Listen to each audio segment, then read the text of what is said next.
Good afternoon, ladies and gentlemen. Thank you so much for joining us post-lunch. We're here to talk about an interesting, we're having a discussion here on create a winning ID system, the best practices. We're going to be examining building affordable and resilient digital ID systems and augmenting existing systems. So this session will be exploring the best practices to make ID systems trustworthy, well accepted, and widely used. The speakers, as part of our discussion today, are Peter Kusek from World Bank. I request you to join us on stage, please. Sanjay Jain from Gates Foundation. And we have JP Acuna, who's an ID expert, DSWD. And our moderator for this session will be Ramesh Narayanan from MOSIP. Thank you.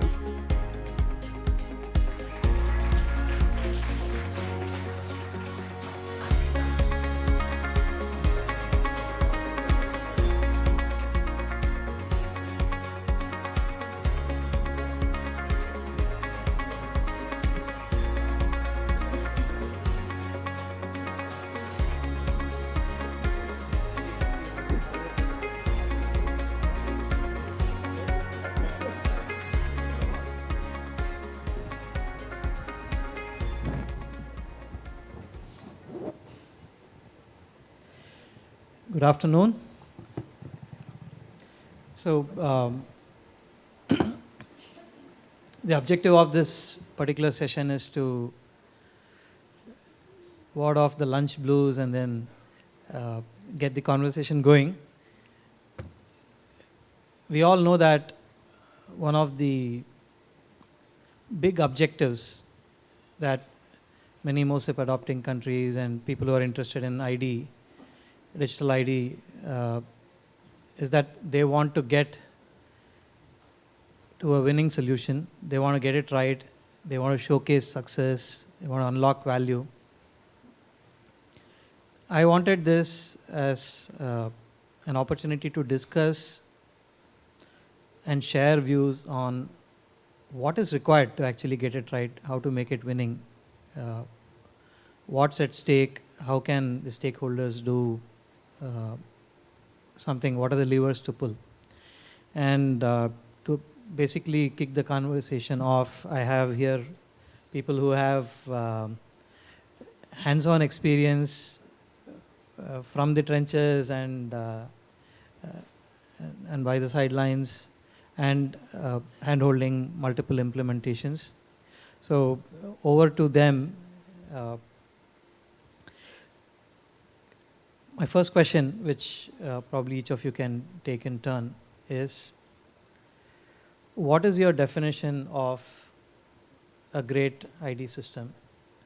And while there are probably many successful ingredients or many success factors in that, I would like you to probably think of something important, one important aspect, and maybe highlight it and say what worked somewhere in your experience and maybe something that people could look at.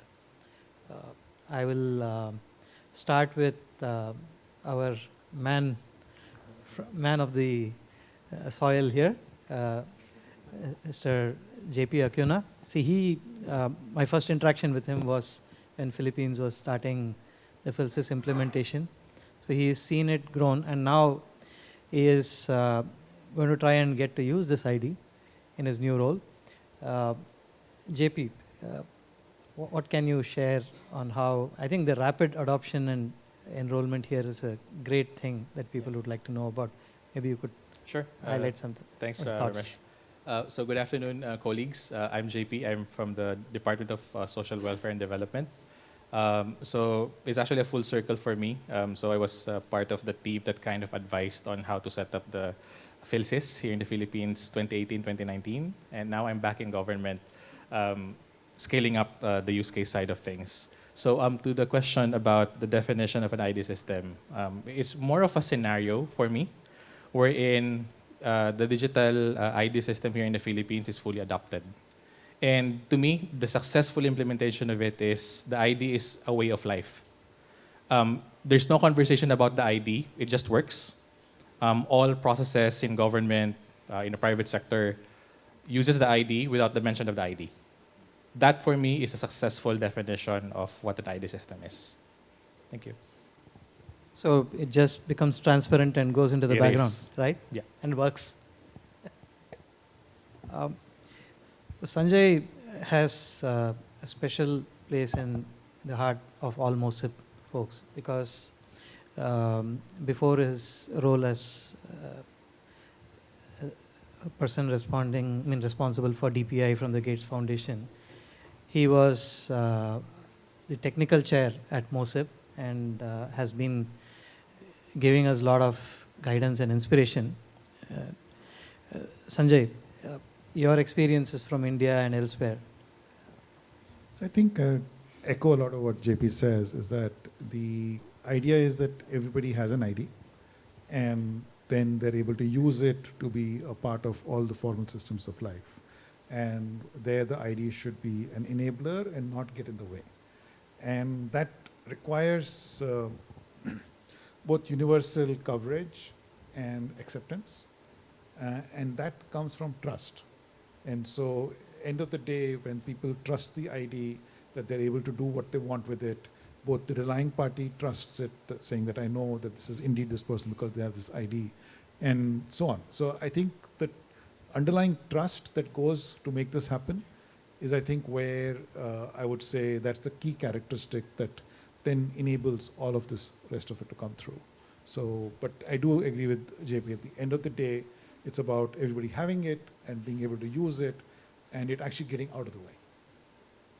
Thank you, Sanjay. That was very crisp. And Peter,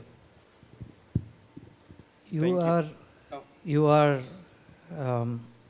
not dealing with just maybe one ID system, but probably have to deal with how it gets rolled out successfully in many, many places. And ID for development, right? That's, I think so. There's a lot of development hinging on the ID. What do you think can make ID successful, and what is a successful ID implementation? Thank you, Ramesh. And indeed, the World Bank has hosted the Identification for Development ID4D program for the last 10 years, working with more than 70 countries, many of them in the room, and it's just been such a privilege to learn from everyone's experience and observe the journeys, the achievements and accomplishments. But when I look at the success factors across these 70 engagements, really across the world, I like to organize the key kind of lessons around 3 Ps: people, policies, and programs. ID systems must put people and their rights at the center of the approach. Every person, regardless of their age, gender, income, citizenship status, should be able to prove their legal identity, both in person and online. We have the sustainable development goal of everyone having legal identity. Yet we know that we still have nearly 1 billion people without a proof of legal identity and more than 3 billion people without digital identity. So really putting people in the center is the first P. The second P, policies, the rules, the laws, the regulations that governments put in place to ensure that the ID systems are inclusive, are safe, and that can be trusted. And this is the full range of policies on data, data privacy, data protection, but also a key role of cybersecurity that keeps the systems safe. Our core publication in this domain has been the Principles of Identification on Sustainable Development, which has laid out 10 core safeguards, 10 core principles that guide the development of these types of policies. And as I said, the third P to me is around programs. And that's a combination of financing and investments in the ID systems, but also technical assistance, capacity building, knowledge sharing, but also new research, new evidence to push the frontiers of innovation and knowledge. And that's how these successful programs are put together. That's certainly how the World Bank has operated in coordination, collaboration with its partners towards achieving the goals of identity for all. So these would be my kind of 3 Ps of successful ID programs in any country. It's a quite a comprehensive approach to this. I'll have a follow-on question for you. It's ID for development. So what kind of development do you think ID unlocks? What is the value that can be unlocked with an ID system? Indeed, and I think governments that have been most successful in deploying and leveraging their identification systems have done it with objectives in mind, right? It's not ID for ID's sake, but it's ID to unlock service delivery at scale that's inclusive. So starting with a problem that the government is seeking to resolve for its citizens, for its residents, for its businesses. Commonly social assistance or social protection or consumption of healthcare or education services online or transport. Identifying this specific use case that's most in need for the population, and then thinking through what can the identity and identification systems, what kind of payment systems, what kind of data sharing system. Increasingly, we're talking about digital public infrastructure. What can this combination of factors and solutions do to unlock this opportunity in individual sectors, and again, the specific problems that the target populations are facing? Thank you. Sanjay, you talked about trust. How can ID departments work toward building a trustworthy ID solution? How can they actually win the trust of the people, the relying parties, and the whole ecosystem per se, right? And I do believe that that's part of how you build sustainable programs which actually thrive in the long term. So how do you think trust and maybe other measures for sustainability can be implemented?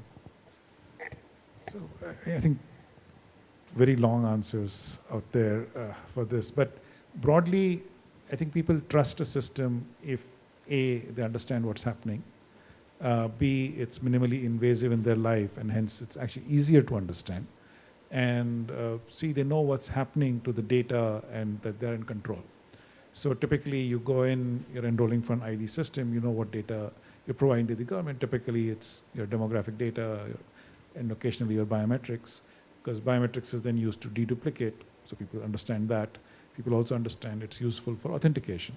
And so as long as the government is clear that this is what we're doing, this is the data we capture, this is the data, how we use it, and that typically takes the form of some kind of legal or regulatory backing. So the law or the regulation that governs the system has to be very clear about what the government is doing, why it is doing it, what will happen to the data. And then the sharing of that data, if it's in the users or the individual's control, then, and so when, for example, I go open a bank account and they use my identity and get my data access, it's clear that's only happening with my consent. And that's documented, and that's the only time they get access to the data. Then that builds that trust back up again to say that, okay, it's my data, I have control over it, I have control over how it's used. So keeping this transparency, saying this is what the system does, the laws, protecting the rights of people, providing a method for grievance redressal, all of these are the elements of trust. And the last bit is when something goes wrong. And things go wrong, I mean, real life, that's what happens. How does the government react to the citizens, to the residents, to make sure that those things that have gone wrong are fixed and are back to the user's control? And so then that's actually how the entire trust establishment happens. If everything works smoothly, people just do it without thinking, but when something goes wrong and it gets fixed, then that certainly makes it clear to people that yes, there is a good reason to trust the system. JP, I love your definition of what a successful ID is. How do we make the user experience so seamless and simple, and how do we build that comfort? And I do recall that I even watched a Phil's dance and song, right? Can you tell me what are the things that Philippines has done to actually reach out and enroll 92 million people in such a short time, and maybe even other thoughts that you have. Yeah, so Ramesh, I think the credit should be given to the PSA. They have been aggressive in their awareness campaigns, their presence in various areas where registration are convenient, registration centers at that, are convenient for people to go to and have their information captured. But I think that the question is quite multifaceted, but I would respond to your question from a user side of the ID. So our plans in the Department of Social Welfare and Development aligns to what we have seen in the presentation this morning about inclusive service delivery. The Department of Social Welfare and Development, our main clients are those that are marginalized, disadvantaged, and those that are really seeking services from the government. We are introducing digital service delivery in the conversation, but we are mindful that it should be inclusive. So we really cannot say that we have to go fully digital in one big bang. So we have to really be mindful of the transition and also building trust in the service delivery mechanisms that we have in the department. We also take note that our national ID here in the Philippines is not explicitly mandatory. But we are framing the use of the digital services enabled by national ID, wherein convenience will be an incentive. So we do have the manual processes, we do have the digital express lane services, and it will be a natural come-on for our clients to gravitate towards digital services enabled by the national ID. So please bear with us. This is still our pipeline for the year and the coming years. Expect a lot of things from the Philippines in a few months' time. So having multiple paths to get access to services is going to ensure inclusion and actual service delivery can happen. Wonderful. I wanted to open it to questions from the audience.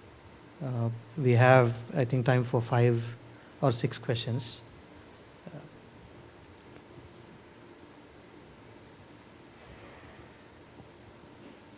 What would you like to ask them? Because they have been there and done it. If you have specific questions on how you want to, challenges that you deal with in your implementations, ask away. I think we have a question there. Ok, je vais aller en français, parce que je ne sais pas si... Je vais aller en français en fait. Let's go ahead. I'll request some help to translate. Je remercie les panélistes, et spécialement pour le cas des Philippines. Je vois qu'ils ont fait beaucoup de choses et c'est vraiment louable. Allô? Vous me recevez? Allô? C'est bon? Oui, je disais que pour le cas des Philippines, pour la présentation qu'on a suivie ce matin, par exemple, ils ont présenté beaucoup de plateformes. Et je trouve que c'est vraiment louable pour les efforts qu'ils sont en train de faire dans ce sens. Maintenant, moi, ma question, c'est comment est-ce qu'ils ont commencé? Est-ce que les plateformes, ils avaient déjà une vision globale dans laquelle ils ont commencé par développer ces plateformes-là? Ou bien ces plateformes-là existaient et ils ont essayé maintenant après d'encadrer ça pour pouvoir rester dans leur vision qu'ils ont aujourd'hui? Ou bien les plateformes sont venues une à une à compte-goutte? Sinon, je vois que c'est beaucoup de plateformes et je me demande comment est-ce qu'ils avaient déjà pensé tout cela au début, ou bien les plateformes existaient et ils ont essayé de les encadrer pour les intégrer dans la vision dans laquelle ils sont aujourd'hui. Merci beaucoup.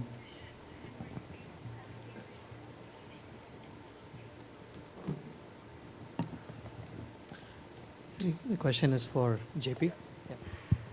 So I was able to capture the second half of the question. So what I understand with the question is, how did we sustain, or how did we achieve the vision? How did we prepare for it? That's how I picked up the question. So it's actually a collaboration across multiple government agencies, but we're happy because we started with a very strong law on the national ID. What was missing is how we implement the national ID. So there were a lot of consultations conducted across multiple government agencies. There were also participations from development partners, with the World Bank also instrumental in the conversation. And we defined exactly what we need to do, embedding that our national ID must be able to support the other use cases that we have defined. So one major area is social protection. Another area is financial inclusion. Another one is improving service delivery and efficiency in the government service. So at least when we have those areas of thrusts, when we were conceptualizing the PhilSys, each government agency can now start preparing the government agency to connect and link up with the PhilSys. So I hope I was able to address the question that I was able to capture. Thank you.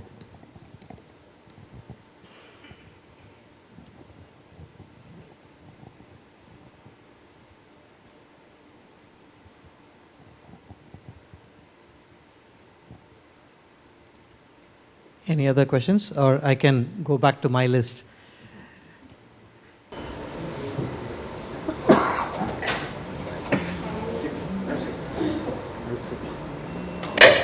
Can you hear me? Awesome. So, my name is Deepika. I'm from Google. And in most of the successful stories of ID that we've seen, it always starts off with this sort of top-down push, and the foundational ID layer is created, and then you see the use cases emerging. Do you think it's possible for it to go the other way around as well? Have you seen examples, or do you have ideas of starting in a little bit more of a use case first way, and then organically letting ID emerge? So let me try and attempt to answer that one. I do think that most governments start with the problem first approach. And like, for example, when I was part of the ID system in India, we did have a issue with how we were delivering subsidies to the people. And we wanted to make sure we could fix that. So we actually did start from a problem area first. But what we did decide was that we wanted to build a solution that could be used for multiple applications, and that it would not be a point solution to a point problem, but it could be a, I think in those days the word used was a platform, but these days I wouldn't use that word, but as something which could then address multiple. And that's where the word foundational comes from, was to say, can we build something that can then be a foundation on which other solutions could be built?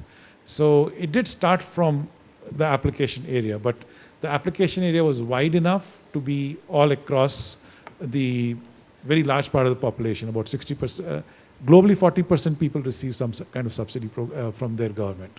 And so in India also that's as large a number. So it did start from there. And I think almost all governments, I mean, you also started with a service delivery approach. And broadly, I would say a lot of things that the ID4D supports are starting with that. It's just that by doing a foundational ID, you're then able to solve multiple problems at the same time. And that, or rather, enable the solution of multiple problems at the same time. And then that's the way you think about it. So it does start from that side. So in the Philippine context, it's actually happened in 2008, earlier, wherein the functional side of the ID was able to drive the narrative for our need for an ID. It was quite successful, but only those participating government agencies were able to leverage the ID. It was very difficult for my department before to link up because it's a closed source system back then. So the approach was kind of different now with the PhilSys, with the law. Wherein when the law was somewhat popularized, we were having difficulty of understanding the difference between foundational ID and functional ID. So it was really a long conversation with the government agencies and reframing how should we connect to the foundational ID and focus on improving service delivery on the functional side of the ID. So at least for the Philippines, we were able to leverage our law in structuring our conversations to correct what has been done in the previous attempt to have a national ID. And maybe just to complement, this is indeed what we've seen across other countries in other continents as well.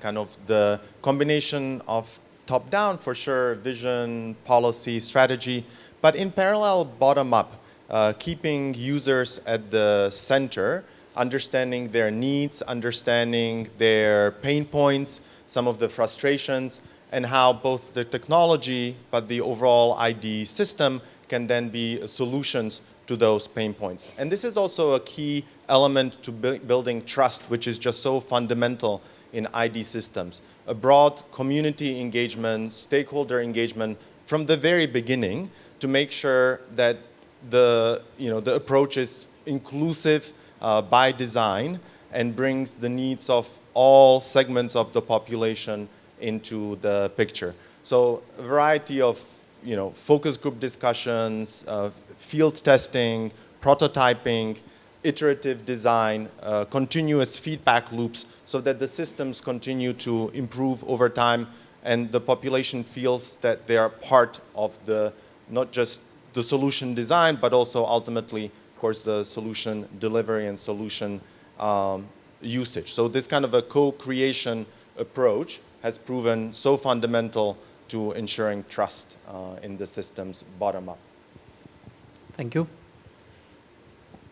There's one. Yep, please.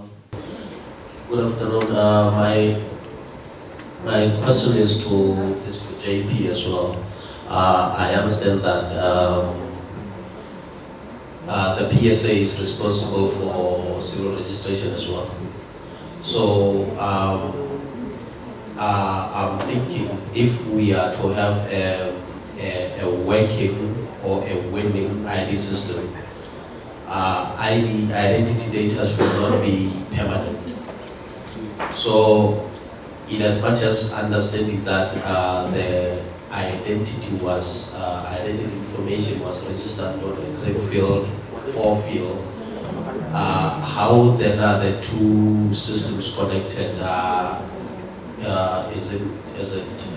Do we update identity data with the civil registration system, and what do we use for civil registration now to collect data that will now inform identity data? I think that's. So my expertise on the PSA side is quite limited because I'm a use case agency of what they are providing. But at least from my perspective, we're happy to also share that PSA is linking up the PhilSys, the national ID, with the civil registry. It actually fits my need in the Department of Social Welfare because some of the programs that we have also rely on civil registry. We have the identity layer for us to ensure that the eligibilities are indeed given to the right people. So as far as the PhilSys registration is concerned, one of the seed documents, seed information for PhilSys registration is actually the civil registry. So at least from that point, we were able to at least stitch or link up civil registry data with PhilSys, and then PhilSys going to use case agencies like mine. Thank you. I think we have time for one final question. I had a hand raised here earlier. Yeah. Okay. Yeah.